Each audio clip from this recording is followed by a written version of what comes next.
Okay, so the next slide is referring to the self-harm cycle, and this is a vicious cycle that individuals can get into, including our young people.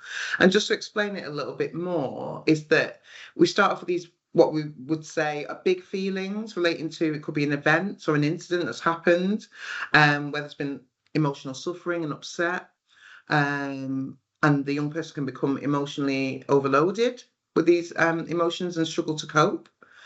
And when they feel that they're struggling to cope, that it can cause a sense of panic and feeling overwhelmed, and therefore they look for a way of managing and adopting what I said earlier, maladaptive strategies, those unhelpful strategies, such as self-harm.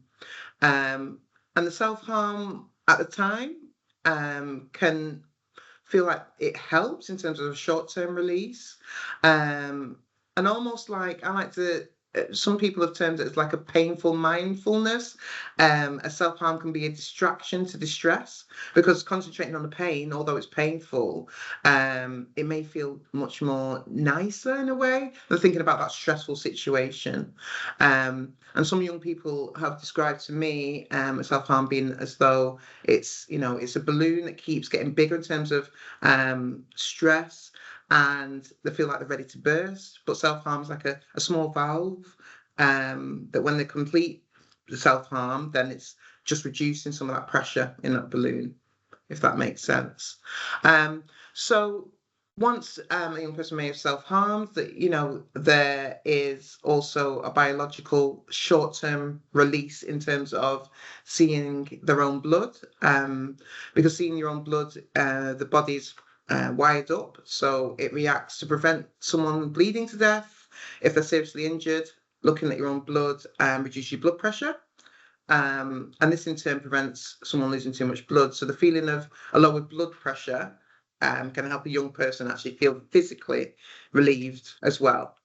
Um, so thinking about that relief after self-harming, there is that feeling of shame, as I spoke about earlier with stigma, um, and the shame seeps in, which in turn makes young people feel even worse, and then can add to those original big feelings, and then the cycle can perpetuate and keep going round, which adds back into that stress bucket that we spoke about earlier. Um, yeah. And when we're looking out for maybe signs of self-harm, was there anything you wanted to add there, Natalie? No? Oh, sorry, I thought I thought you jumped in. So when we're thinking about what to look out for, there might be different changes that we can notice. So thinking about that iceberg and those young people who maybe are not able to ask for or seek support, then it's important for us as parents and carers to look out for some changes. So in terms of physical changes that we might notice, there might be unexplained cuts, burns, bite marks, bruises or bald patches. You might notice bloody tissues in waste bins, or they might be actively flinching when physically touched, maybe if they're being hugged. In terms of behavioural changes, it might be more about wearing long sleeve tops or long trousers in warm weather, maybe avoiding wearing swimwear or changing around others. They might not take the blazer off in summer, or they might be becoming more secretive in their behaviour. For example, spending more time in their room or isolating themselves. And emotional changes we might notice, like we said, self-harm is a symptom of distress. So we're looking out for young people in distress. So they might be more anxious, they might be talking about themselves quite negatively, or hopelessness is quite significant when thinking about distress. So, and it can be really helpful with hopelessness to distinguish between suicidal intent and hopelessness. So young people might say, what's the point in life, or I can't be bothered anymore, and that might be a sign of hopelessness but not necessarily a sign that they have any intentions of ending their own life. So it's important that we check in with that, and the more we support young people where self-harm hasn't necessarily become entrenched, the easier it can be to help them develop alternative coping strategies. So it's just really useful to be aware of these changes that we can notice hopefully early on, to prevent that from becoming more and more entrenched. So we're just going to show a short video now, which is about the experience of parents and young people around self-harm and the cycle of self-harm, and thinking about how young people have felt when they've been able to open up to somebody. So I'm just going to stop sharing the slides and then I will share the screen to the video. So it might just take a couple of minutes. So see if we can get this video working. So just checking.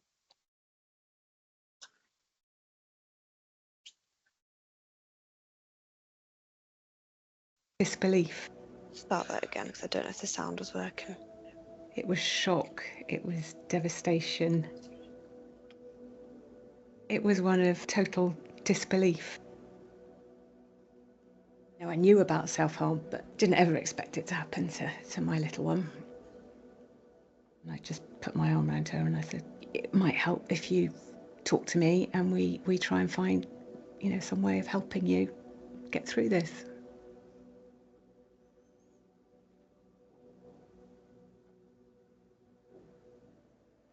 My mum felt it was her fault. She was blaming herself for it, so it kind of made me feel bad because I know it's not her. But then to this day, she still thinks it was partly her fault. I don't want to put everything on them. I don't want to be watched constantly. I don't want people to see me as that person. Trust yourself. Although at the time you think you haven't a clue what's going on, you probably have. Just remember that actually it isn't actually all about you and you are okay as a parent still. And just keep talking. That is really fundamental. My mum and my dad came up into my room and you know what, they did something that was brilliant for me. They had accepted it. They didn't shout at me. They didn't tell me off. And that's exactly what I needed. I just needed that support and they gave it to me and I'll be ever grateful.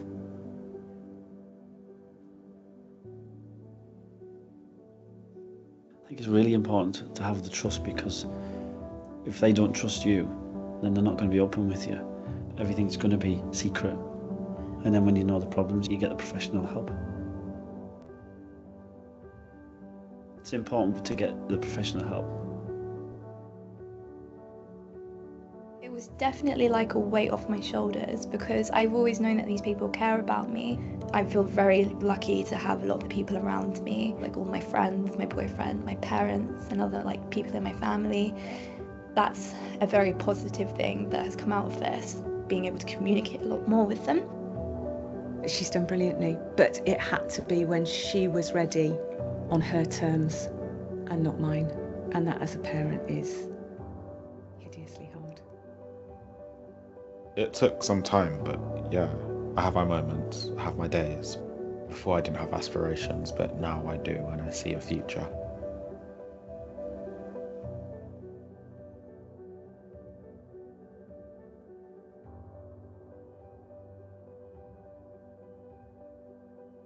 Okay, so I'll stop sharing my screen and then we'll go back to the PowerPoint. So yeah, that video was just thinking about the parents and the young people's experience of when they've maybe spoken to someone about self-harm and thinking about what's maybe been helpful or helpful things to remind themselves of when it's quite a tough experience to be going through. And just thinking as a parent and carer, we don't always have the answers or the right answers. And the most important thing, especially from that video as well, is being able to listen, have the time to listen to your child and provide that safe space for them to talk about these things. And these are just some of the things that were mentioned in the video. A young person did say how important it was that she felt accepted, and that another young person said they felt trust within that video, and that they trusted the parent. So these are some things that are just really important providing time, comfort, and conditional love, and just knowing that you're there for them. And yeah, when we're having those conversations about self-harm, it can be really tricky to know what to say. So here are just some ideas of things that you could say in terms of asking what can I do to help, or thanking them for talking to you, and maybe asking them to tell you a little bit more about that.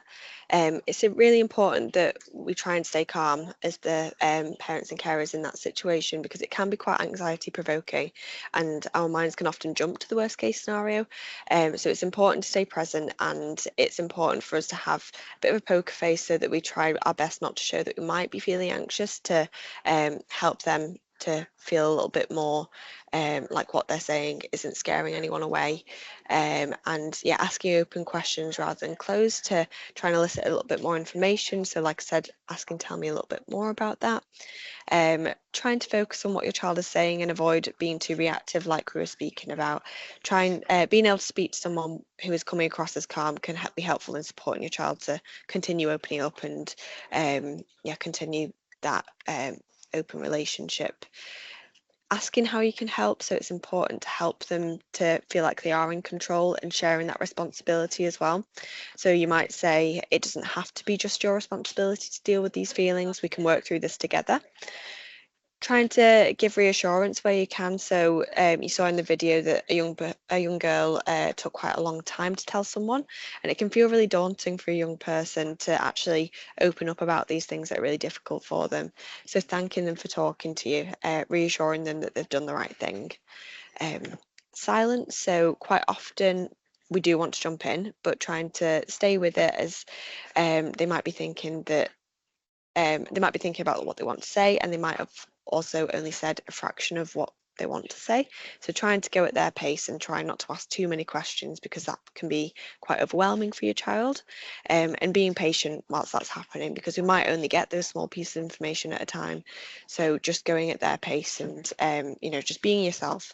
They've come to you because they know and trust you, so just being that person that they know you are, and just trying to kind of continue that conversation with them. And that might be a conversation on one day, it might be a conversation over weeks. So it's just, going at their pace. In the video, the mum acknowledged that it was quite difficult knowing that they were ready to kind of seek help as a parent there and then, but the young person maybe needed a little bit more time. So it is really important to meet them at where they're at.